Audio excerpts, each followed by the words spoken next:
कर देंगे यदि हम क्रमबद्ध पर्याय को समझेंगे तो। देखिए, एक कोई भी काम को संपन्न होने में ना, देखो फोन के साथ पता है आप लोगों के नेटवर्क मिल नहीं रहे, मेरे जा नहीं रहे हैं। दोनों फोन के फुल नेटवर्क हैं। आज ऑफिस चालू था ना, 100 रुपया है। अरे मैं आप लोग मेरे को दो, इसलिए दो कि मैं यहाँ ये प्रूफ किया कि नेटवर्क मिलता है इधर।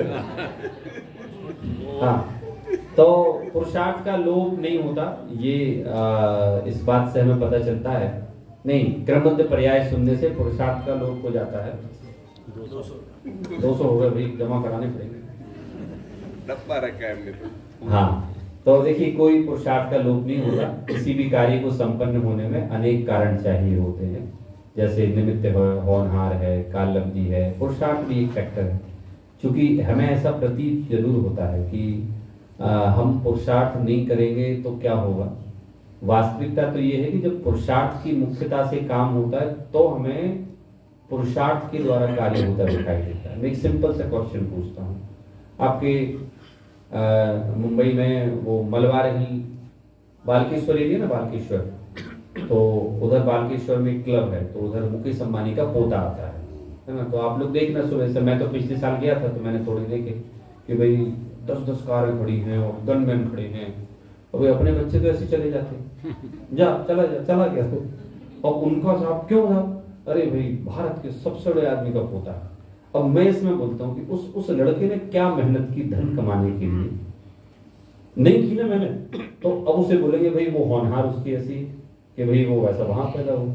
इसी तरह से अगर कोई व्यक्ति कहीं गरीब घर में पैदा हो तो अपन कहेंगे साहब उसकी क्या गलती है, तो कहेंगे साहब होनहार उसकी वैसी है। अगर किसी व्यक्ति ने मेहनत की और वो बड़ा आदमी बन गया तो ऐसा बोला जाएगा पुरुषार्थ की मुख्यता से कि उसने पुरुषार्थ करके उसने अपने धन का अर्जन किया। तो एक कार्य को होने में अनेक कारण होते हैं, उसमें से पुरुषार्थ एक कारण है। तो हमें ऐसा लगता है कि हम कुछ करते हैं तो होता है, वास्तव में तो पांचों कारण जहां मिलते हैं वहां काम होता है, और पांचों कारण जहां नहीं मिलते वहां काम नहीं होता है।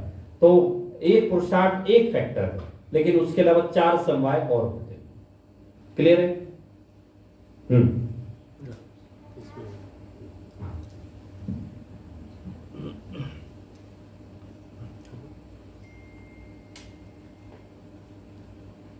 ये तो क्रमबद्ध पर्याय के बैकग्राउंड में आपको बता ही दिया कि पांचों समवाय चाहिए।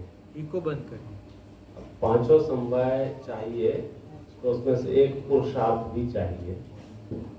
तो एक इसमें थोड़ा सा और इसको आगे पढ़ेंगे, उनके विषय में भी आएगा ये कि पहले आप पुरुषार्थ की डेफिनेशन बताइए। एग्जैक्टली कि पुरुषार्थ कहते किसे। जैसे मुझे पैसे कमाने हैं, मैं एक उदाहरण के तौर पे वही ले लूं, तो पैसे कमाने हैं तो इसका पुरुषार्थ क्या करूं मैं।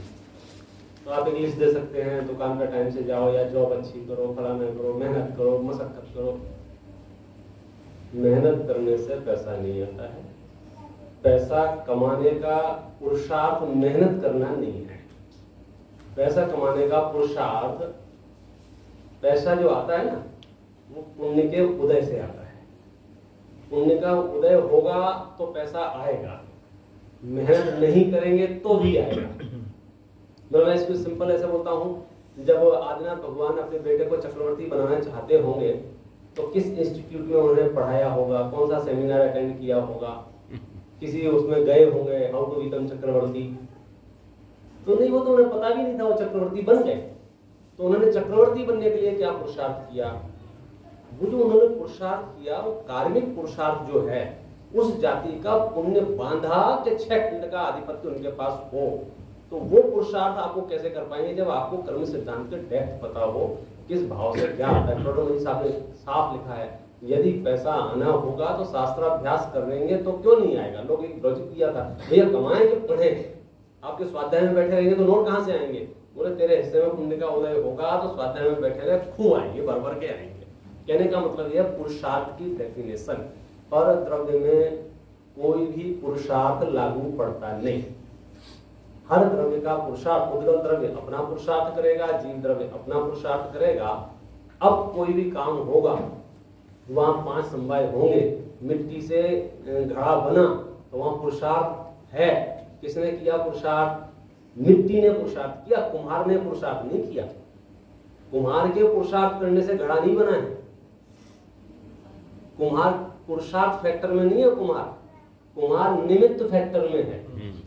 और हमें क्या लग रहा है, कुम्हार पुरुषार्थ फैक्टर में है। कुम्हार उठेगा नहीं सुबह 4 बजे, तो मिट्टी को कूटेगा नहीं, गोल गोल घुमाएगा नहीं, तो मटका कैसे बन जाएगा? नहीं, वो निमित्त बने से है। पुरुषार्थ कौन कर रहा है? यदि घड़ा बन रहा है तो पुरुषार्थ मिट्टी कर रही है, भगवान बन रहे हैं तो पुरुषार्थ वो जीव कर रहा है। एक एक द्रव्य अपने परिणामों से पुरुषार्थ करता है। पुरुषार्थ की परिभाषा समझ में आ जाए, यानी जो कार्य होने की प्रक्रिया रूप जो परिणमन है वो वास्तविक पुरुषार्थ है। और क्रमबद्ध पर्याय का एक जो बेसिक फैक्टर वही है जहाँ एक समवाय होता है, अन्य समवाय भी आते हैं। बुद्धिपूर्वक पुरुषार्थ की भी बात चलेगी। मोक्ष मार्ग के संबंध में बात करेंगे तो डॉक्टर मंजी साहब ने बुद्धिपूर्वक पुरुषार्थ में तत्व विचार को लिया है कि क्या करें कि तत्व विचार करो। इसकी चर्चा बहुत हो चुकी है, हो सकती है, मतलब पंडित साहब बताइए। सब बात तो आ चुकी है। वैसे क्रमबद्ध पर्याय में पुरुषार्थ का लोप हुआ ऐसा लगता है, प्रश्न है ना। तो पुरुषार्थ भी एक पर्याय है। पहले क्रमबद्ध की ओर से देखे, फिर 5 समवाय की ओर से देखे। वैसे जवाब आ चुका है कि क्रमबद्ध में जो पुरुषार्थ का लोप लगता है, तो उद्देश्य कहते हैं पुरुषार्थ भी एक पर्याय है, तो वो पर्याय का भी क्रमबद्ध में क्रम है कि नहीं। तो जो भी कार्य आप होगा तो उस कार्य का पुरुषार्थ भी उस क्रमबद्ध में शामिल है, इसलिए वो तो उसमें क्रमबद्ध में पुरुषार्थ जाने की बात है नहीं। दूसरा, जो क्रमबद्ध में एक भी सर्वज्ञता क्रमबद्ध की सिद्धि सर्वज्ञता से होती है, तो भगवान ने तीनों सब लोकालोक सब पदार्थों का तीनों काल की पर्याय को जानते हैं। तो कोई व्यक्ति हमारी कोई पर्याय को जानते हैं, उसमें क्रमबद्ध कहाँ लड़ रहा है हमारे कार्य में, है ना। कोई एक ऐसा पर्सन है कि हमारी पर्यायों को जानता है, अर्थात सब पदार्थों की पर्याय को जानता है। तो जानने में कोई क्रमबद्ध पर्याय को जानता है कि इस समय ये पर्याय होने वाली, वो जानते हैं, तो उसमें कोई हमारा पुरुषार्थ का लोप कहाँ हुआ। अच्छा, वो हम जब भी कोई कार्य करेंगे तो वो कार्य होगा, तो उसका पुरुषार्थ भी क्रमबद्ध में शामिल है, ये बात उद्देश्य ने कही है। दूसरा, पुरुषार्थ के बारे में उद्देश्य बताते हैं कि क्रमबद्ध का निर्णय होना वही पुरुषार्थ है। मूल बात पूरे क्रमबद्ध के चैप्टर में ये बात मुख्य करी कि क्या है पुरुषार्थ, कि क्रमबद्ध का विश्वास होना, क्रमबद्ध की सिद्धि होना, यानी ये जब सिद्धि होती है हमारे ज्ञान में प्रूव होता है, वही वास्तविक पुरुषार्थ में गिना है। दूसरा, ये जो समवाय की ओर से बात कही, तो जो विवक्षित कार्य है, जिससे जो भी पदार्थ का हमें कार्य लेना है, विवक्षित कार्य, तो फिर उस कार्य में उसके 5 समवाय लगते हैं। तो हम ऐसा समझते हैं कि पैसा कमाना जीव का कार्य है, सबसे पहले वो गलत है, जो भी विपिन जी ने बताया। तो गुरुदेव से बताते हैं कि जीव क्या करता है, पैसा कमाता है कि ममता कमाता है। तो जीव ममता करता है, यानी जीव मोहराग द्वेष करता है, और दूसरा कार्य है कि जीव मोहराग द्वेष का अभाव करता है। मुक्ति के मार्ग में और संसार के प्रकरण में जीव 2 ही कार्य करता है, एक तो मोहराग द्वेष करता है या फिर मोहराग द्वेष का अभाव करता है। और मूल कार्य तो जीव क्या करता है, तो जानता है, मूल स्वभाव में जो कहे करता है। तो ये कार्य के लिए आप समवाय का और पुरुषार्थ का काम करें, तो मोहराग द्वेष में पुरुषार्थ उल्टा पुरुषार्थ करता है। संसार में जो कार्य है, संसार रूपी कार्य, विवक्षित कार्य में पुरुषार्थ में क्या लेना है, उल्टा पुरुषार्थ। और मुक्ति के मार्ग में जो पुरुषार्थ है सच्चा पुरुषार्थ करता है। तो उस पुरुषार्थ करने में कोई प्रॉब्लम है नहीं, तो वो समवाय है। बाकी बढ़िया बात बताई विपिन जी ने कि भाई जो पैसा कमाना तो आत्मा का कार्य नहीं, पैसा का आना वो कार्य, वो उद्गल का कार्य है। तो उस कार्य में जीव निमित्त के खाते में जाएगा, और जीव का क्या निमित्त के खाते में जाएगा, योग और उपयोग। ठीक है, जीव का जो योग और उपयोग खर्च होता है उसमें, तो निमित्त के खाते में जाएगा। तो जब भी आपको पैसा कमाने का प्रसंग दिखे, तो जब हम उसमें निमित्त है तो उसको ऐसा लेना है कि हमारा योग और उपयोग की बर्बादी होती है उस कार्य में, हमारा मोक्ष रुकता है, मोक्ष का कार्य हमारा थम जाता है। तो ये लेना है। तो इस प्रकार से वास्तव में, और ये जो भी धन आदि का मिलना, दो बातें समझ लेना कि जीव को धन आदि का जो मिलना होता है वो पुण्य के उदय से होता है, समझना। वो तो वास्तव में कर्म के उदय के नाटक है।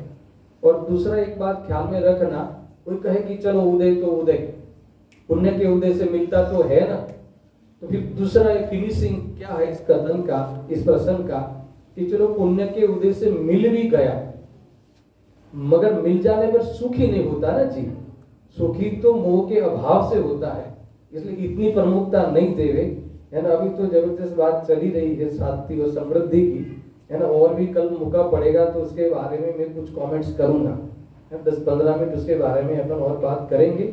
मुझे सिलेबस की भी चर्चा करनी है, हमें इस जो मूल एजेंडा तो शांति और समृद्धि, और उसके लिए द्रव्य गुण पर्याय जैसे बड़े बड़े सिद्धांत, महासिद्धांत को हमें पढ़ना है। तो अभी इस शिविर से, इसी शिविर से एक अपना सिलेबस प्रारंभ हो चुका है, तो उसमें सबसे द्रव्य गुण पर्याय इस सिलेबस में पहला पाठ है, और अपना सबका जो मिशन एजेंडा है वो शांति और समृद्धि है। तो हमारे दोनों मोक्ष मार्ग के जो महान योद्धा है विपिन जी और हमारे सुब्रत जी, इन दोनों ने जो बहुत जबरदस्त विषय उठाए भी है। और वास्तव में मुझे एक बात ख्याल में आती है कि जो जीव आराधक होते हैं, विद्वान होने के साथ साथ आराधक होते हैं, खुद के लिए आराधना का उनका खुद का मिशन हो, तो उनकी शैली में वो प्रयोग आए बिना नहीं रहता कि जो हमें स्पर्श करे। ऐसी कई बातें मुझे ख्याल में आ रही है। क्रमबद्ध की चर्चा आपने जो हो रही थी वो भी बात तो हो चुकी, और एक मुझे बताना था वो भी मैंने बता दिया। कल और कुछ बातें बताना है सिलेबस के बारे में, तो मैं कल या परसों दो में से एक दिन में आपको आगे बता दूंगा कि आगे हमारा पूरे साल भर क्या करना है। और हमारा सबसे बड़ा फायदा ये है कि दोनों विद्वान बम्बई में आए दिन आते रहते हैं। अब एक बात ध्यान में रखना, और नहीं भी आते हो तो हम बुला के लाएंगे, है ना। इसीलिए आप चिंतित नहीं होना।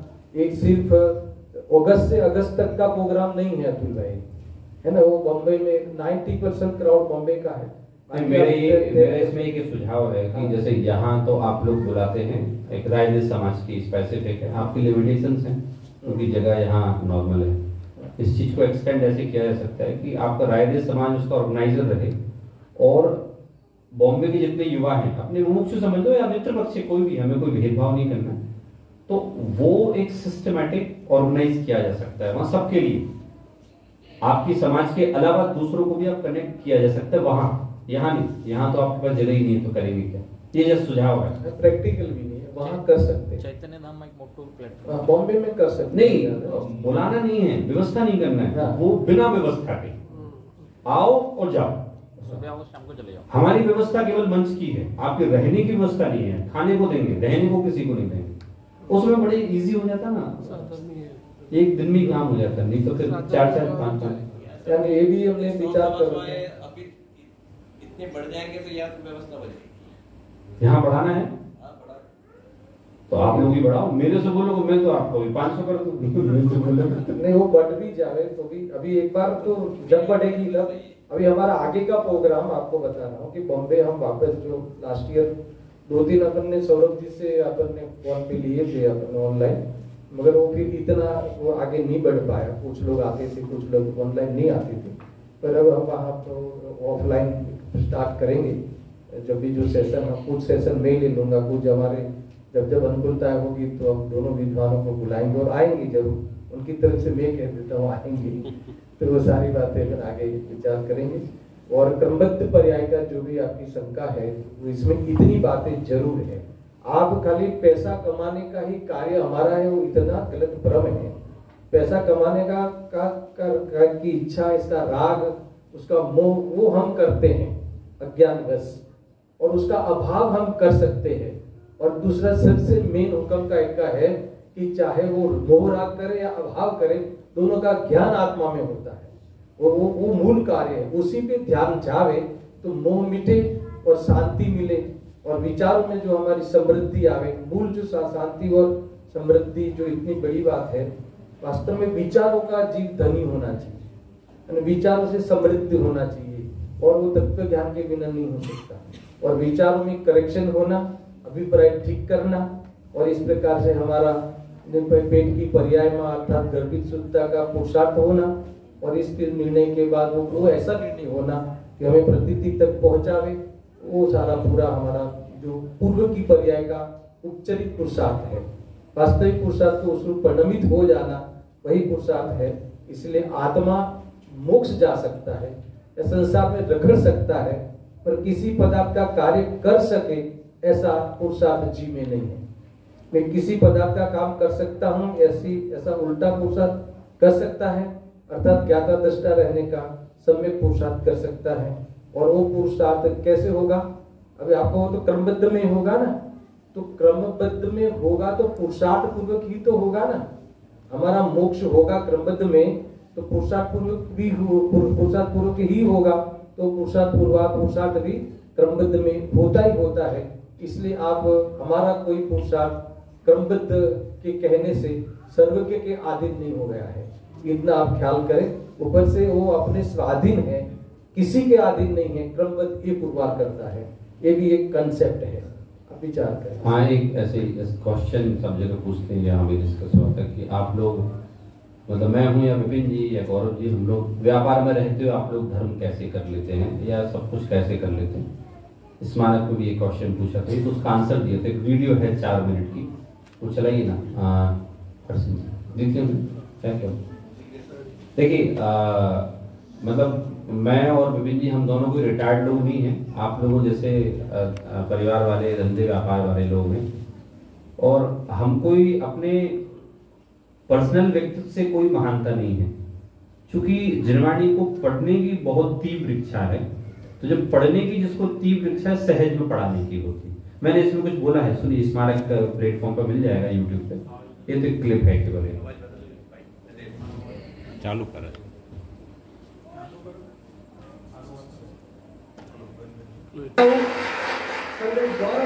सौरभ जी शास्त्री को वे आए और अपनी कहानी यहाँ से प्रस्तुत करें। आपने अपना जीवन बहुत ही नीचे से प्रारंभ किया और आज आप इंदौर में किस तरीके से काम कर रहे हैं और कहां पहुंच गए, इसकी आप कल्पना भी नहीं कर सकते। मैं उनसे निवेदन करता हूं कि अपनी प्रेरणादायक कहानी यहाँ प्रस्तुत करें।